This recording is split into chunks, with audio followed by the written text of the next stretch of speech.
In this video, we've compiled the times bosses got furious while being undercover employees. Without further ado, let's get started. Number 4. Doug Guller, CEO of Bikinis. Hi. How are you doing? Good, I'm Jake. Jessica. When I see that Jessica's not in a bikini top, I was pissed. Bartenders don't have to wear bikinis?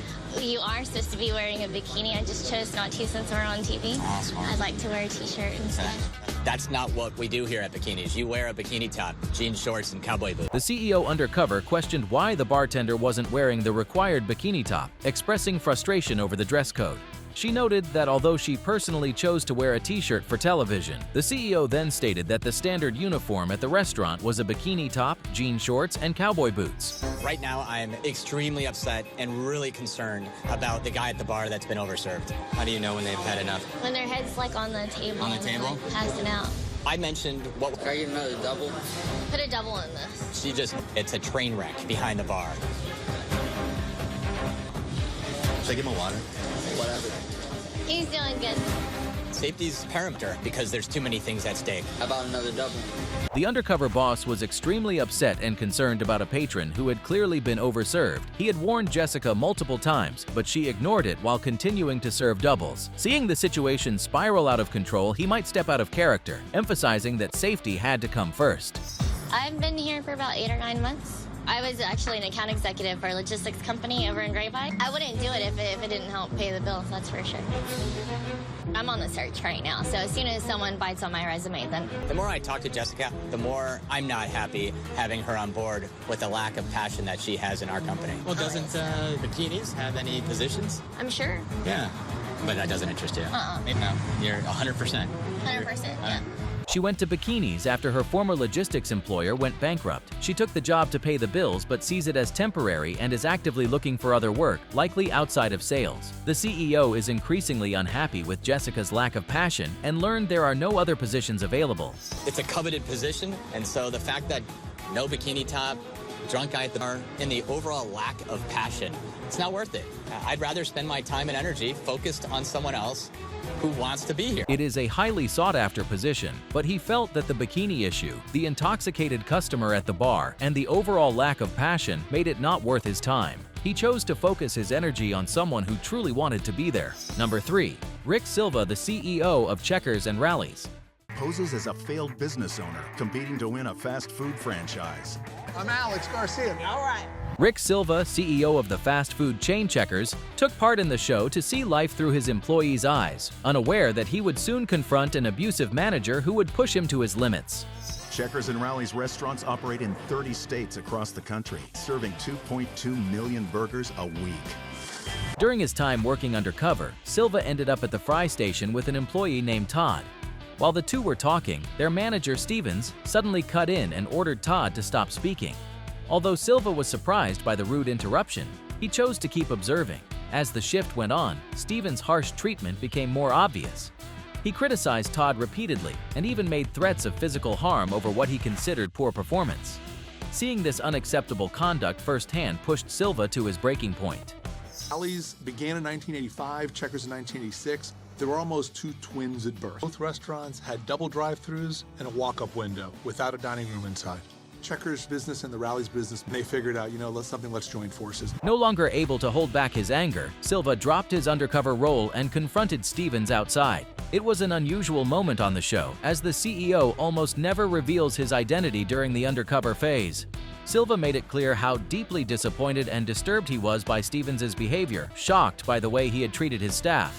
That gives us that additional visit. I'm still getting that burger visit, but guess what? On Wednesday night, when they want to go out for some ice cream, they're going to come to Checkers and Rallies. The other competitors may chase us, but they'll never catch us because we're already on to the next thing. In a decisive move, Silva chose to close the entire restaurant immediately, bringing the shift to an abrupt end.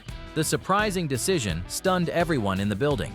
Although the staff was briefly affected, they would soon learn that the shutdown was only temporary. My mother saw this and said to me, "Don't ever let anybody treat you with disrespect." And so I picked the fight with the kid who pushed me off my bike. I lost the fight. But once I stood up for myself, these kids never bothered me again. And it was an early lesson that I've kept with me for the rest of my life. Silva realized that Stevens was not properly prepared to handle the demands of a managerial role. Rather than firing him, Silva opted to enroll him in further training, admitting that the company had not done enough to equip him for the position. The next day, the restaurant reopened under new management and Silva made sure everything operated as it should. Number 2. Rick Smyciclast, the CEO of Wild Wings. Hi. Do you know me? Yes, Mr. Rick. Get something straight. Yeah. First of all, you're gonna apologize to her. Okay? I just talked. You know what? I don't need to hear it. You go up there and you apologize. Sorry. You can on me, you can on me, you can do whatever the hell you want to me. You can't treat people like this when they're crying at work. No, come on. Employees come first. You are disrespectful to the brand, and you know what? I'm gonna come in and I'm gonna make it right. In this episode, the manager realized Mr. Rick, the owner of Wild Wings. To his surprise, he was scolded by Rick and forced to apologize to their female employee. The manager keep on giving an excuse, but Rick raises his voice and shuts up the manager. He never respected the brand and left their employee in tears. Dave's Wings. Come on. I love you, Rick. No, you don't love me. Give me a break. But this crazy promo of yours. Okay, we have a contract for draft beer. Everything you do is different, and it's against the company. I wasn't too happy. I wasn't too impressed with the guy. I knew he was on borrowed time coming in, and this was just the final nail in the coffin. It's done. You and me are done. He dismissed the need for recognition and suggested calling it Dave's Wings. As the conversation escalated, he rejected declarations of loyalty and grew increasingly frustrated over a questionable promotion that conflicted with company agreements, including an existing draft beer contract. Unimpressed from the start, he felt the person involved had been on thin ice, and this incident became the final straw. The more he reflected on it, the angrier he became, ultimately deciding that their relationship was over. I apologize on behalf of myself and our company, and it's not the way it should be. It'll be okay, I promise.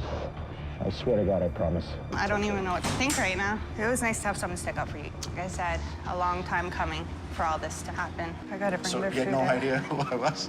No, I honestly didn't. So does it make your day? He called the situation one of the most shocking he had ever seen and apologized on behalf of the company, admitting it should never have occurred.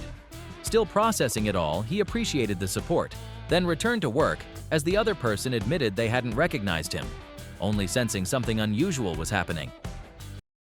I hope this helps a bit. It's just a start. Thank you. You don't have to cry. Please take the week off, get your energy back, and you have my cell number on there. Just text me any time of night, like I said. She finds her way in life, and that she can learn from this experience. Told Sabrina he hoped the support would help and encouraged her to take a week off to recover.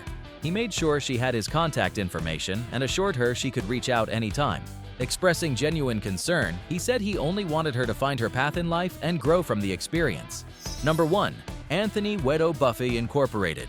If I don't see smiles when I'm in there today, that means things aren't running the way they should be. In this segment, Anthony Wedo, the president and CEO of Buffett's Incorporated, caught viewers' attention after showing strong emotion while undercover as a worker in a reality TV competition to experience his company from the inside. If you can't do it, then you can't do it. Well, I mean, you gave me 1 minute of training. That's not fair, okay? Because that's not what you want to be doing here. You want to be giving people training. I'm working with Scott, and I think he's a smart aleck, and I don't think it's necessary.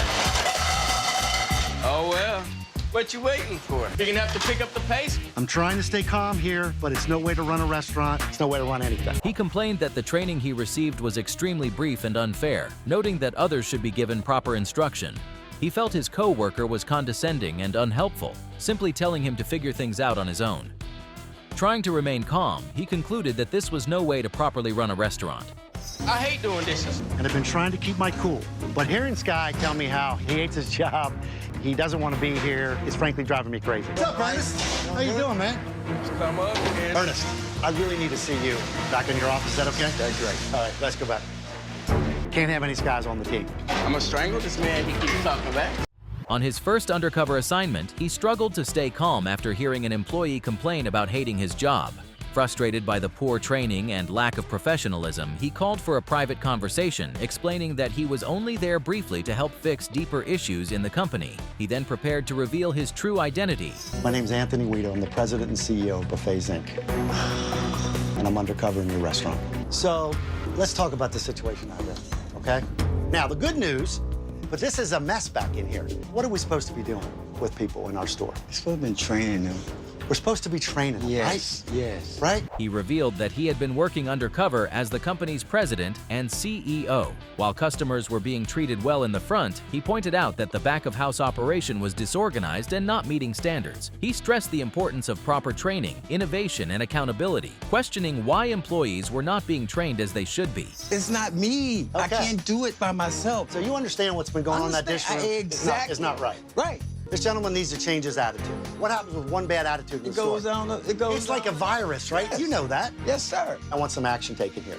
He emphasized that change could not be handled alone and that negative attitudes had to be removed from the restaurant. While clarifying that staffing decisions were not his role, he insisted that the employee in question needed proper training, warning that a bad attitude spreads quickly and affects the entire team. He called for immediate action and asked for the employee to be addressed by management. If you enjoyed this video, you'll want to see this video too. Click now to watch.